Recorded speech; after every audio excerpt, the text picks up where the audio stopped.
వాహనదారుల భద్రతే లక్ష్యంగా outer ring రోడ్డుపై తీసుకోవాల్సిన జాగ్రత్తలు వివరిస్తూ ఐఆర్బీ సంస్థ వారు ఘట్కేసర్ టోల్ ప్లాజా వద్ద ఏర్పాటు చేసిన రోడ్ సేఫ్టీ కార్యక్రమంలో అతిథిగా ఘట్కేసర్ ట్రాఫిక్ సిఐ కృష్ణంరాజు పాల్గొన్నారు. Ghatkesar outer ring road toll manager Ratan Singh మరియు ఓఆర్ఆర్ అధికారులు పాల్గొన్నారు. ఔటర్ పై పాటించాల్సిన జాగ్రత్తలపై ప్రతి సంవత్సరం అవగాహన కార్యక్రమం ఏర్పాటు చేస్తున్నట్లు తెలిపిన toll manager Ratan Singh outer పై వాహనదారులకు ఎటువంటి ఇబ్బందులు తలెత్తకుండా డయల్లో 10449తో సమస్యలను అధిగమించాలని, వాహనదారుల ట్రాఫిక్ రూల్స్ పాటించాలని కోరారు. వాహనదారులు అతివేగం, జాగ్రత్త, మద్యపానం సేవించడం వల్ల ప్రమాదాలు ఎక్కువ జరుగుతున్నాయని అన్నారు. మద్యపానం సేవించి వాహనం నడిపే వాళ్లపై కఠిన చర్యలు తీసుకుంటామని తెలిపారు.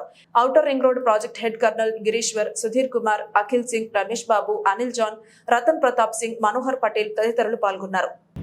ఆల్రెడీ గ్రోత్ కారిడార్ మాత్రమే ఇచ్చింది. ఈ మధ్యలో వీళ్ళు ఐఆర్బీ వాళ్ళకి మేము ఇది లీజ్కి ఇచ్చాం కాబట్టి ప్రస్తుతం వాళ్ళు నిర్వర్తిస్తున్నారు. వాళ్ళు మా కాంట్రాక్ట్ అగ్రిమెంట్ కండిషన్స్ ప్రకారం ఏదైతే ఉందో వాళ్ళు అంబులెన్సెస్ ఉన్నాయి. ఆ అంబులెన్స్లలో వాళ్ళు క్షతగాత్రులను ఇమీడియట్గా నియరెస్ట్ ట్రామా కేర్ సెంటర్స్ అక్కడ వాళ్ళు ఫస్ట్ ఎయిడ్ ట్రీట్మెంట్ తీసుకున్న తర్వాత మళ్ళీ మిగతా వాటికి ఎక్కడ ఉంటే స్పెషలైజ్ హాస్పిటల్స్కి తీసుకోవడానికి ఏర్పాటు కూడా చేస్తున్నారు. వాళ్ళు చెప్పినట్టు మా దగ్గర క్లెయిమ్స్ ఉన్నాయి. ఏమైనా వెహికల్స్ డ్యామేజ్ ఉంటే పక్కకు లేన్ తీసుకొని, ఒక ఎమర్జెన్సీ లేన్ లేదు కానీ 3 మీటర్స్ లేన్ ఉంది, ఆ లేన్లోకి తీసుకెళ్ళి ట్రాఫిక్ను క్లియర్ చేయడానికి వాళ్ళు చేస్తారు.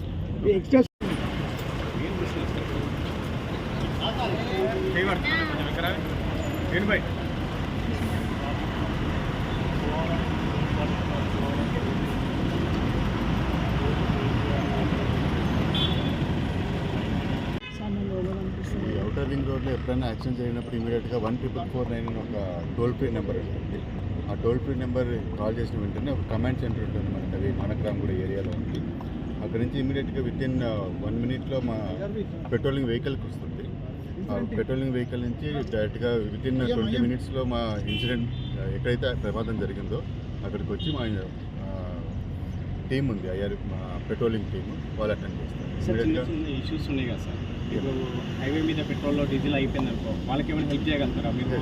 వాళ్ళకి ఇమీడియట్గా వాళ్ళు పక్కనే SOS నెంబర్స్, ఒకవేళ వాళ్ళ దగ్గర ఫోన్ అందుబాటులో లేదనుకోండి, వాళ్ళు SOS ఎవరి 1 కిలోమీటర్కి మేము SOS పెట్టాము. SOS పెట్టిన వితిన్ 30 సెకండ్స్లో మా పెట్రోలింగ్ టీంకు అందుబాటులో కాదు, నియర్ బై పెట్రోల్ పంప్కి వెళ్ళి మేము పెట్రోల్ అరేంజ్ చేస్తాం, హెల్ప్ చేస్తాం. Petrol not only petrol and మేము ఎక్కడైనా వెహికల్ డ్యామేజ్ అయిపోయింది వాళ్ళది, ఇమీడియట్గా మా దగ్గర ఒక 3 క్రెయిన్లు ఉన్నాయి. అంటే ఒక టో వ్యాన్ ఉంది, ఒక క్రెయిన్ ఉంది. పెద్ద యాక్సిడెంట్ జరిగినప్పుడు అది తీసుకోవడానికి ఒక 30 టన్నుల క్రెయిన్ కూడా ఉంది. ఇమీడియట్గా టో వ్యాన్ వచ్చేసి కార్లకు యూజ్ చేస్తాం, ఏదైనా జరిగినప్పుడు క్రెయిన్ మా దగ్గర దాదాపు 9-10 అపోలో అండర్లో ట్రామా కేర్ సెంటర్స్ ఉన్నా కూడా వాళ్ళని immediate within half an hour ticket అయి ఉంటుంది. ఇన్సిడెంట్స్ అనేవి తగ్గుతాయి. ఒక ప్రాణాన్ని మించింది ఇంకోటి ఏది లేదు మనిషి జీవితంలో కానీ ఇంకెక్కడైనా కానీ. ప్రాణమును మించిన విలువైనది వస్తువు కానీ ఇంకొక ఐటమ్ కానీ ఏది లేదు. కాబట్టి అలాంటి ప్రాణాన్ని కాపాడటంలో ఉన్న గొప్పతనము, అలాంటి ప్రాణమును కాపాడినప్పుడు వచ్చే సాటిస్ఫాక్షను, ఆ సంతృప్తి ఎంతో గొప్పగా ఉంటుంది. దాన్ని మించింది ఏది లేదు. కాబట్టి అందరం కూడా ఈ యొక్క ట్రాఫిక్ రూల్స్ మీద అవేర్ అయ్యి ఇన్సిడెంట్ కాకుండా, యాక్సిడెంట్స్ కాకుండా ఉండి ప్రజలందరూ సేఫ్గా గమ్యస్థానాలను, ఎందుకంటే ప్రతి వ్యక్తి కూడా ఎన్ని ప్రొఫెషన్లలో ఉద్యోగం చేసినా కూడా అందరూ కూడా డ్రైవింగ్ చేయాల్సిందే. ఈ యొక్క సమాజంలో ప్రతి వ్యక్తి కూడా రోజువారీ కార్యక్రమాలను అటెండ్ కావాలంటే ఒక ప్లేస్ నుంచి మరొక ప్లేస్కి జాబ్కి వెళ్ళాలన్నా, లేకుంటే ఎమర్జెన్సీ సర్వీస్కి వెళ్ళాలన్నా, లేకుంటే ఇంకో దానికి అవసరాల నిమిత్తము బయటికి వెళ్ళాలన్నా అందరూ కూడా డ్రైవింగ్ చేయాలి. కాబట్టి ఈ డ్రైవర్స్ అందరూ కూడా అవేర్నెస్ అయ్యింది, అందరూ కూడా ఎడ్యుకేట్ అయ్యి ట్రాఫిక్ రూల్స్ పాటించినప్పుడు సమాజంలో ఇంతమంది ప్రాణాలను కాపాడుతూ దేశ ఆర్థిక వ్యవస్థకు, అంటే యువత చనిపోతుంది, ఈ యువతను కాపాడుకుంటే మనము దేశ ఆర్థిక వ్యవస్థకు గొప్పగా సపోర్ట్ చేసిన అవుతాం. కాబట్టి మనందరం కూడా ఈ రోజు నుంచి విధిగా ఈ యొక్క ట్రాఫిక్ రూల్స్ పాటిస్తూ యాక్సిడెంట్స్ కాకుండా చూసుకోవాల్సిన బాధ్యత ప్రతి ఒక్కరి మీద ఉందని, ఇంత గొప్ప అవకాశం ఇచ్చిన ఈ యొక్క ఓఆర్ఆర్ ఐఆర్బీకి మరియు మీ యొక్క పత్రికా మిత్రులకు, ఇక్కడికి అటెండ్ అయిన ప్రతి ఒక్కరికి విధిగా నా యొక్క హృదయపూర్వక నమస్కారాలు తెలియజేస్తూ ముగిస్తాను. సార్, ఇంకోటి డ్రంక్ అండ్ డ్రైవ్ విషయాల్లో కఠిన చర్యలు తీసుకోకపోవడం వల్ల ఇట్లాంటి జరుగుతున్నాయని తెలుస్తుంది. దానిపై మీ సందేశం? డ్రంక్ అండ్ డ్రైవ్ అనేది రెగ్యులర్గా కండక్ట్ చేయబడుతుంది. ట్రాఫిక్ పోలీస్ ద్వారా కఠిన నిర్ణయాలే తీసుకోవడం జరుగుతుంది. డ్రంక్ అండ్ డ్రైవ్ విషయంలో పనిష్మెంట్ కానీ ప్రతిదీ కూడా చాలా హెవీగా ఉంది. డ్రంక్ అండ్ డ్రైవ్ విషయంలో డ్రంక్ అండ్ డ్రైవ్లో రెండోసారి పట్టుబడినా, లేకుంటే 100కి అబోవ్ మెజర్మెంట్ వచ్చినా కూడా వాళ్ళకి 3 days 5 days పనిష్మెంట్ కూడా ఈ మధ్యన మనము మేజిస్ట్రేట్ ఇవ్వడం జరుగుతుంది. అందువలన ఈ ఖచ్చితంగా డ్రంక్ అండ్ డ్రైవ్ నిర్మూలించబడుతుంది. ప్రతి ట్రాఫిక్ పోలీస్ స్టేషన్ పరిధిలో ఈ యొక్క డైనమిక్గా డ్రంక్ అండ్ డ్రైవ్ పాయింట్స్ ఏర్పాటు చేయడం జరుగుతుంది. విధిగా డ్రంక్ అండ్ డ్రైవ్ చెకింగ్ నడుస్తుంది. ఈ డ్రంక్ అండ్ డ్రైవ్లో దొరికిన వాళ్ళందరినీ కూడా మనం కోర్టు ముందు ప్రొడ్యూస్ చేయడం జరుగుతుంది. 100 అబోవ్ వచ్చిన వాళ్ళకి పనిష్మెంట్ విధిగా పడుతుంది. కాబట్టి ఇవాళ ఎన్నో కేసులు, పెద్ద పెద్ద కేసుల్లో కూడా పనిష్మెంట్ వస్తుందో రావడానికి నమ్మకం తక్కువ ఉంది. కానీ డ్రంక్ అండ్ డ్రైవ్ విషయంలో ఏ రోజుకు ఆ రోజే ఇమ్మీడియట్గా ఆ డ్రంక్ అండ్ డ్రైవ్లో కోర్టుకు పంపడం జరుగుతుంది. కాబట్టి ఈ ట్రాఫిక్ పోలీసు అవేర్నెస్ వల్ల, ఈ ప్రోగ్రామ్ వల్ల, dynamic drunk and drive checking వల్ల చాలా వరకు సమాజంలో మార్పు వచ్చింది. ఇంకా కూడా రావాలని మేము కోరుకుంటున్నాము. ఈరోజు ఓవరాల్ ఆర్గనైజేషన్స్ IRB ఆధ్వర్యంలో ఇక్కడ రోడ్ సేఫ్టీ మంత్ గురించి చక్కటి ప్రోగ్రాం నిర్వహించబడుతుంది. ఇలాంటి ప్రోగ్రాం జరుపుకోవడం చాలా సంతోషకరం. ఎందుకంటే పబ్లిక్ అందరినీ కూడా డ్రైవర్స్ అందరినీ కూడా ఎడ్యుకేట్ చేయడం అనేది చాలా ముఖ్యాంశము.